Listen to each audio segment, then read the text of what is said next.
مدائن صالح العلا میں musical concert اور سعودی عرب تباہی کے بالکل قریب آ چکا ہے۔ بسم اللہ الرحمن الرحیم۔ السلام علیکم ورحمۃ اللہ وبرکاتہ۔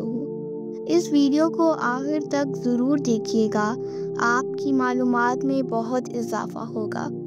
دنیا کے ہر کونے میں موجود پراسرار اور ویران کھنڈرات ہمیں یہ پیغام دیتے ہیں کہ طاقت، دولت اور ترقی کا نشہ جب اللہ کی بندگی کو بھلا دیتا ہے تو انجام صرف تباہی ہوتا ہے۔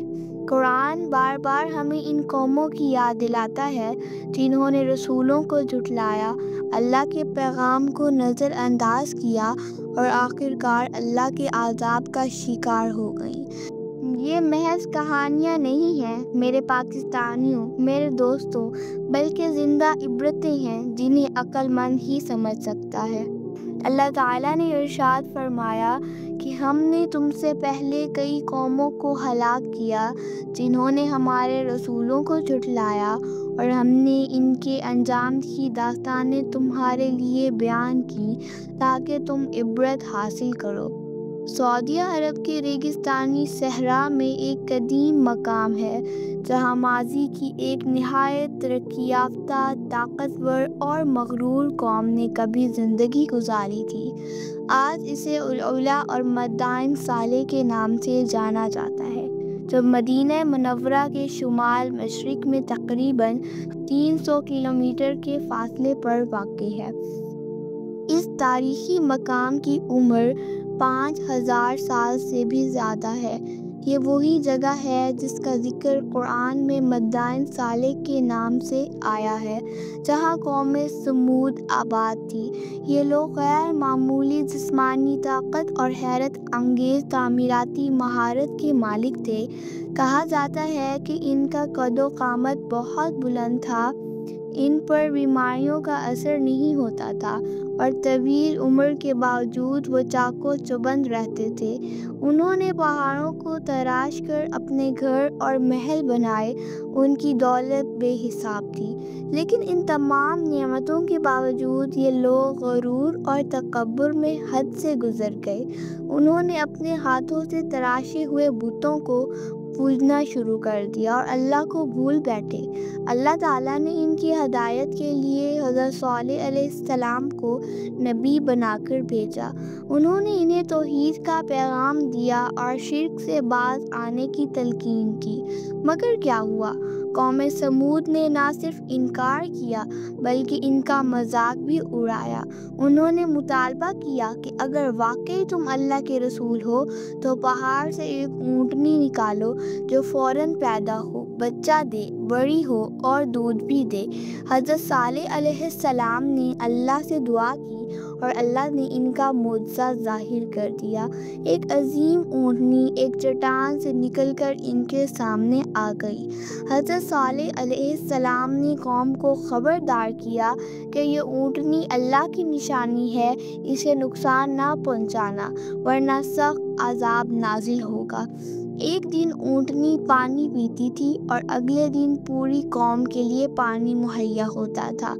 اسی دن اونٹنی اتنا دودھ دیتی کہ ہر شخص کا حصہ پورا ہو جاتا، لیکن غرور اور حسد نے ان کے دلوں کو اندھا کر دیا۔ انہوں نے مل کر سازش کی اور ایک شخص کو بھیجا جس نے اونٹنی کو قتل کر دیا۔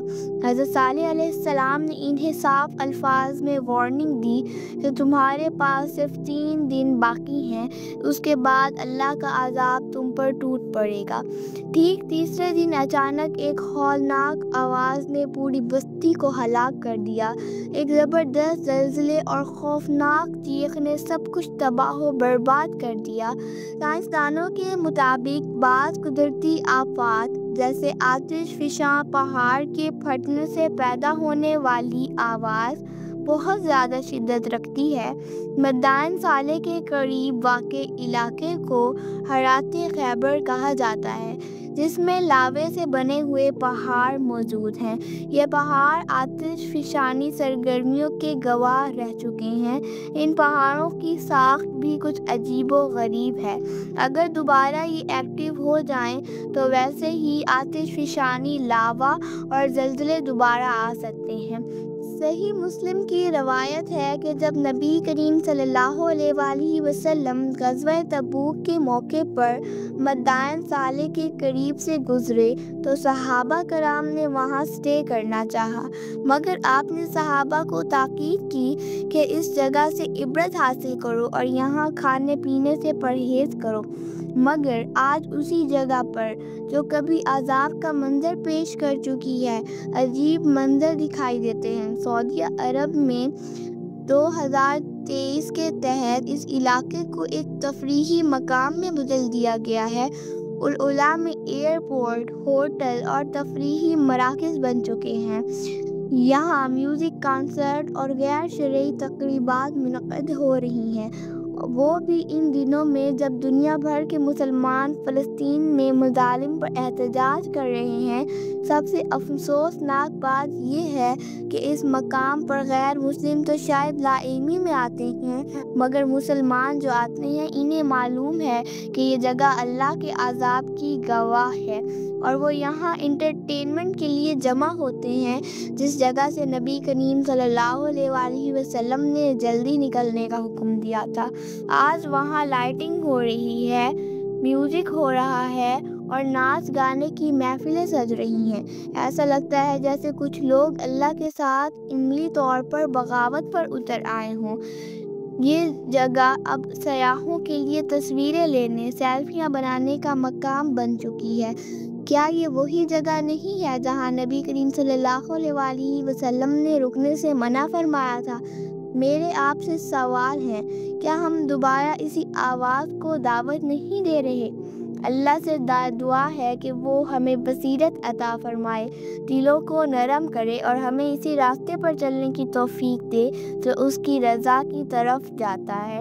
اپنا بہت خیال رکھیے گا۔ میری آپ سے ایک سوال ہے، کیا آپ نے فزیکلی اس جگہ کو دیکھا ہے؟ تو اپنا تجربہ نیچے کمنٹ سیکشن میں ضرور شیئر کیجیے گا۔ اللہ حافظ۔